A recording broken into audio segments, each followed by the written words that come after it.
ভালো যদি নাই বাসো তাহলে সেদিন জ্বর আসছিল বলে নাফা খাইতে বলছিলে কেন? হ্যাঁ, নাফা খাওয়া বলছিলে কেন? হ্যাঁ, তো এখন হচ্ছে যে আমি লাখ টাকা ইনকাম করতেছি, আমি নিজের মতো করে চলতে পারতেছি। ভালো যদি নাই বাসো তাহলে সেদিন জ্বর আসছিল বলে নাফা খাইতে বলছিলে কেন? হ্যাঁ, কেন বলছিলে নাফা খাও? কারণ আমি ভিডিও না বানালে কেউ আমাকে 1 টাকাও দেয় না। কে নেগেটিভ কমেন্ট করলো, কে কি বললো, আমার কিছু যায় আসে না। এই লাইনটা হচ্ছে যে অনেকে হচ্ছে যে প্রেম করে, মানে প্রেম করার আগে হচ্ছে যে অনেক ছেলে আছে না কেয়ার করে, কেয়ার করার পরে যখন একটু অসুস্থ হলে নাপা খাইতে বলে। আমি পড়াশোনা করতেছি চিটাগং ইউনিভার্সিটিতে, লোক প্রশাসন ডিপার্টমেন্টে। জন্ম হচ্ছে যে ফারুয়াতে, বিলাইছড়ি উপজেলা, ফারুয়া ইউনিয়ন, বিলাইছড়ি উপজেলা, রাঙ্গামাটি জেলা। তো বাবা নাই। হ্যাঁ, আমার 1 বছর বয়সে হচ্ছে যে আমার বাবা মারা গিয়েছে। আমার মা আছে, বাট আমার মাও আমাদের রেখে হচ্ছে যে বিয়ে করে ফেলছে, এটা আর কি। ছোটবেলাতে আমার ফুপির বাড়িতে বড় হওয়া, আমার ছোট ফুপির। বাবা মার সাথে থাকা হয় নাই, আমার বাবা মার ভালোবাসা আমি তেমন একটা পাইনি। আমার ছোট ফুপির এখানে পড়াশোনার তাগিদে হচ্ছে যে ওইখানে থাকতাম। ওইখানে ওনার ছেলে মেয়েদের সাথে খেলাধুলা এরকম করে কোনো মতো গেছি আর কি। বেসিক্যালি আমাদের হচ্ছে যে পাহাড়ে কাজ করতে হয়েছে, জুমে কাজ করতে হয়েছে, খেলাধুলা তেমন একটা হয়নি। কাজ করে হচ্ছে যে আমরা বড় হয়েছি, পাশাপাশি স্কুলে গেছি, কাজ করছি, 3 ভাই বোন মিলে কোনো মতে থাকছি, এটা আর কি। কি ভাইরাল হয়েছে দেখে আমি অনেক খুশি হয়েছিলাম। আমি ভাবতেছি এটা তো অনেক ভাইরাল হয়ে গেছে, কিন্তু আমার পেজ থেকে ভাইরাল হয়নি।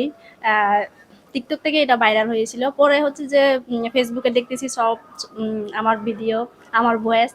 পরে ইদানিং কয়েকদিন হয়েছে আমার পেজে যে ভিডিওটা দিছি এটা 1 মিলিয়নে রিচ করছে আর কি, ইদানিং ভাইরাল হয়েছে আমার পেজ। এই লাইনটা হচ্ছে যে অনেকে হচ্ছে যে প্রেম করে, মানে প্রেম করার আগে হচ্ছে যে অনেক ছেলে আছে না কেয়ার করে, কেয়ার করার পরে যখন একটু অসুস্থ হলে নাপা খাইতে টানা সপ্তমবারের মতো বেস্ট টিস্যু পেপার ব্র্যান্ড হিসেবে স্বীকৃতি পেয়েছে বসুন্ধরা টিস্যু বলে, কিন্তু হচ্ছে যে দিন শেষে হচ্ছে যে যখন ইয়া হয়, মেয়েটা উইক হয়ে যায়, ছেলেরা হচ্ছে যে তেমন একটা ইম্পর্টেন্ট দেয় না, তখন কিন্তু খাইতে বলে না, হচ্ছেন ভালোবাসার কথাও বলে না। প্রথম দিকে কিন্তু অনেক কেয়ার করে, এটা খাও, তুমি ভাত না খাইলে আমি খাবো না, না পাকাও একটু অসুস্থ হইলে এরকম ভালো যদি নাই বাসো তাহলে সেদিন জ্বর আসছিল বলে না পাকাইতে বলছিলে কেন? হ্যাঁ, কেন বলছিলে না পাকাও? কারণ আমি ভিডিও না বানালে কেউ আমাকে 1 টাকাও দেয় না। কে নেগেটিভ কমেন্ট করলো, কে কি বললো, আমার কিছু যায় আসে না। কারণ একটা সময় এমন ছিল, আমি যখন ফার্স্ট ইয়ারে সিইউতে আসছি, তখন হচ্ছে যে আমি কোনো মতো 2000 টাকা দিয়ে আমার পুরো মাসটা চলতে কষ্ট হইতো। তো এখন হচ্ছে যে আমি লাখ টাকা ইনকাম করতেছি, আমি নিজের মতো করে চলতে পারতেছি। ভিডিও বানানোর আগে হচ্ছে যে আমার লাইফটা অনেক সিম্পল ছিল। সিম্পল বলতে তেমন কেউ চিনতো না, এতটাও গুরুত্ব দিত না। আর হচ্ছে যে আমার ফিনান্সিয়াল ভাবে অনেক, মানে আমি ছিলাম আর কি। আমার চলতে খুব প্রবলেম হইতো, টাকা পয়সা কম থাকতো। এখন তো মোটামুটি নিজে ইনকাম করতেছি, মাসে নিজে চলতে পারি, মতো ফ্যামিলিকে দিতে পারি। যে আমার ভাবি যে ট্রিটমেন্ট চলতেছে ওইখানেও আমি দিতে পারি। নিজের মধ্যে একটা ভালো লাগা কাজ করে, নিজে যেটা খুশি ওইটা করতে পারতেছি, এটা আর কি।